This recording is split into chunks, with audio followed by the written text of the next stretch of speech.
Selamat datang kembali di channel Bright. Kali ini saya akan membahas tentang sistem katrol. Jadi di sini ada katrol yang dihubungkan dengan dua balok melalui sebuah tali. Balok yang pertama masanya 2 kg, balok yang kedua masanya 4 kg. Kemudian pertanyaannya berapakah percepatan yang terjadi, kemudian berapakah tegangan talinya ya. Oke, kita mulai dari yang pertama dulu, percepatan. Tentunya karena di sini yang bergeraknya adalah balok, maka yang dimaksud adalah percepatan balok ya.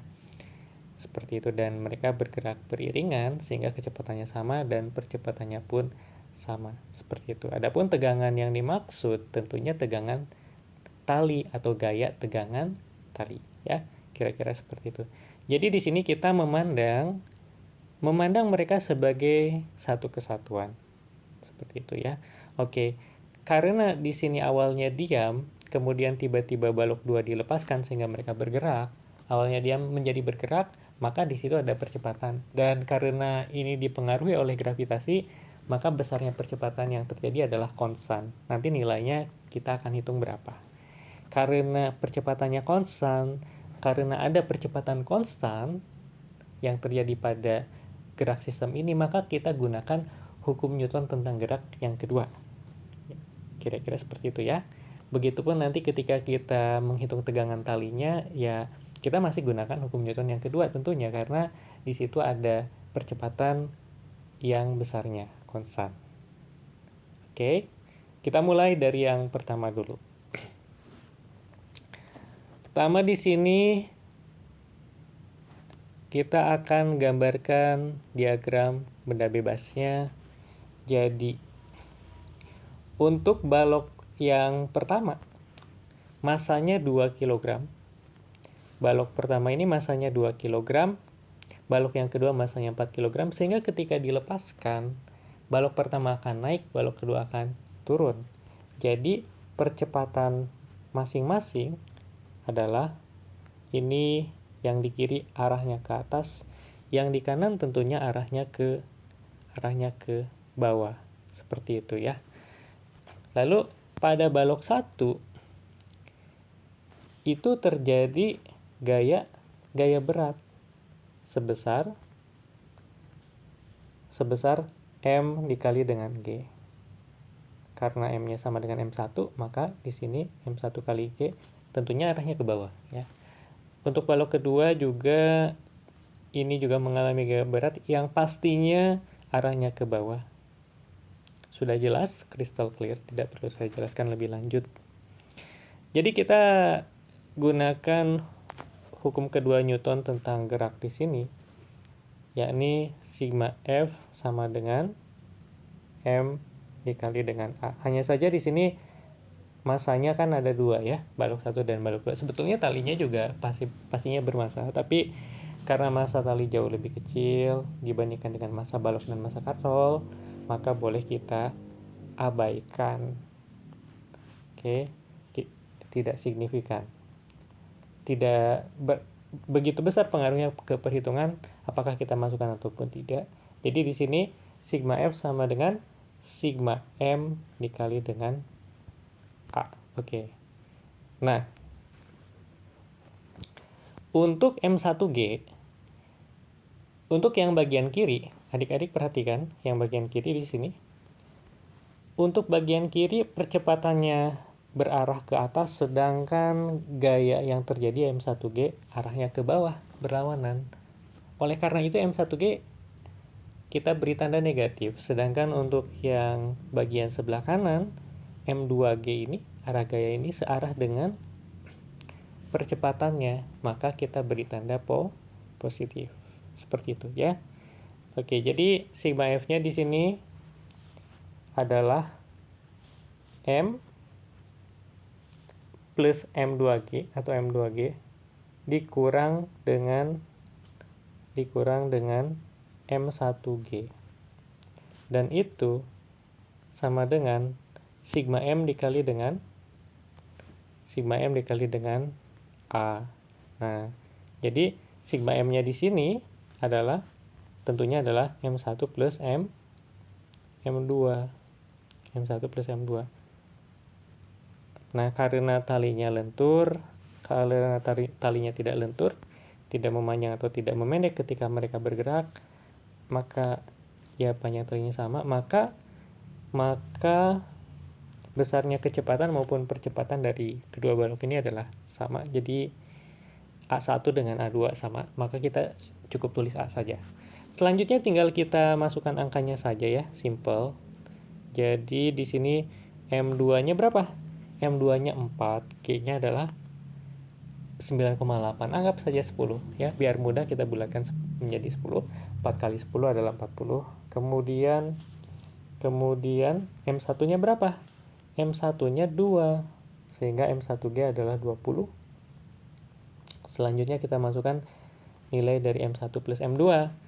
M1-nya 2, M2-nya 4 dikali dengan A. Jadi dari sini kita dapatkan 20 sama dengan 6 dikali dengan A.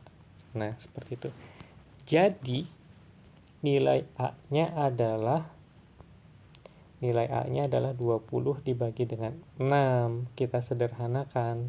Sama-sama kelipatan 2, kita bagi 2 masing-masing menjadi 10/3 alias 3,33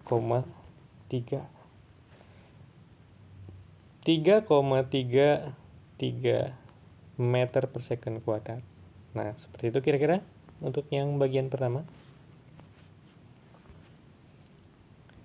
Bagian kedua kita ditanya berapakah tegangan talinya. Tentunya talinya kan bagian kiri dan bagian kanan sama ya. Jadi tegangan talinya pun sama. Hanya saja nanti arahnya berbeda antara yang kiri dengan yang kanan. Nanti adik-adik bisa buat diagram benda bebas untuk yang bagian kiri atau bagian yang kanan. Ya, kita bagi dua, kita buat secara terpisah. Nanti mau pakai diagram benda bebas yang bagian kiri atau yang bagian kanan, hasilnya akan sama, hasil perhitungannya akan sama selama tidak salah ngitung ya. Yang penting caranya adalah betul. Misalkan adik-adik mau pilih yang kiri, silakan untuk menghitung T-nya. Kalau mau silakan saja. Jadi untuk yang bagian kiri itu ada M1, kita punya M1 di situ. Oke. Kita gambarkan M1 di sini. Misalkan ini M1-nya. Lantas M1 ini, balok pertama ini mengalami gaya berat ke bawah dan tegangan tali ya, karena di atasnya ada tali, kita gantikan tali tersebut dengan efek yang diberikan oleh si tali, yakni tegangan tali. Kalau menurut si katol ya talinya terasa tegang ke bawah, tapi kalau menurut si balok talinya tentunya terasa tegang ke atas. Coba aja kalau nggak percaya, adik-adik coba aja bayangin, misalkan adik-adik berperan sebagai balok satu ini, bergelantungan di situ ya, anggap aja seperti itu. Nah, tentu adik-adik merasakan si talinya tegang. Kemana tegangnya? Logika, baik logika maupun intuisi kita akan mengatakan bahwa talinya tegang ke atas, betul? Tapi kalau adik-adik menjadi katolnya digantungi beban seperti itu, tentunya talinya tegang ke bawah dong ya. Seperti itu kira-kira. Bayangin aja bawa kantong plastik isinya belanjaan berat, terasa tegang kemana? Ke bawah kan? Nah, seperti itu. Tapi di sini kan yang kita jadikan sebagai ini sebuah sistem satu kesatuan antara balok, tali, dan katol yang menjadi pemeran utamanya si balok ya, yang menjadi pemeran pembantunya adalah tali. Jadi ini berdasarkan perspektif si balok tentunya, bukan katol dan bukan tali. Oke, oh ya, asumsi yang digunakan di sini adalah talinya tidak lentur, massa talinya dapat diabaikan, dan katolnya licin, yaitu yang penting juga untuk dipahami agar semua rumus-rumus ini berlaku. Nah, sekarang kita lanjutkan. Untuk yang bagian kiri tentunya percepatannya adalah ke atas. Jadi nanti karena percepatannya ke atas, A-nya ke atas, maka resultan gayanya adalah M kali A. Resultan gayanya adalah ke atas juga. Oleh sebab itu, semua gaya yang yang searah dengan M kali A ini, karena A-nya ke atas, ya. A itu kan vektor ya, M itu skalar. M kali A, vektor kali skalar, hasilnya vektor, gitu. Dan sudah pasti karena vektor A-nya ke atas, maka vektor M kali A-nya pun ke atas juga. Oleh sebab itu nanti yang searah dengan si A atau searah dengan si M kali A ini ya, akan bertanda positif dan yang berlawanan akan bertanda negatif. Jadi ketika kita tuliskan di sini sigma F sama dengan M kali A, maka nanti si T-nya bertanda positif ya, karena searah dengan si A alias searah dengan, kalau searah dengan A otomatis ya searah dengan M kali A dong ya. Karena searah dengan M kali A maka tandanya positif, sedangkan M1G ini berlawanan dengan si MA-nya. Nah, makanya bertanda negatif. Lantas perlu nggak kita menggunakan sigma M dikali A? Tentu nggak perlu di sini karena masanya cuma ada satu doang ya. Dan si masanya itu tidak lain dan tidak bukan adalah M1. Oke. Jadi di sini M1 kali A. Nah, kita masukkan angkanya. Berapa M1 tadi? M1-nya 2, G-nya 10, jadi 20. M1-nya 2, A-nya adalah 3,33. A-nya 3,33. Jadi, dari sini kita dapatkan hasilnya. T-nya adalah 20 plus berapakah? 2 dikali 3,33? 6,66.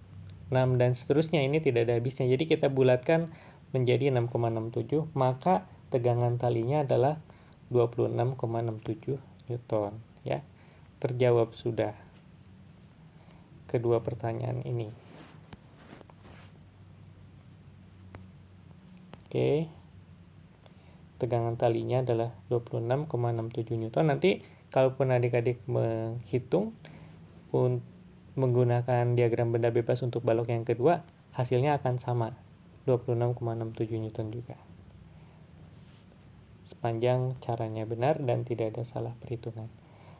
Oke, jadi sekian untuk video pembahasan soal tentang sistem puli atau sistem katrol kali ini.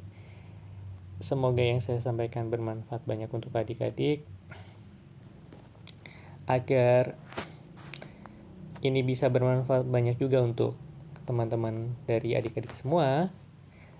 Maka silakan untuk like, comment, share, dan subscribe ke channel ini. Sampai jumpa di video-video matematika, fisika, kimia selanjutnya dari Bright Learning Center. Terima kasih.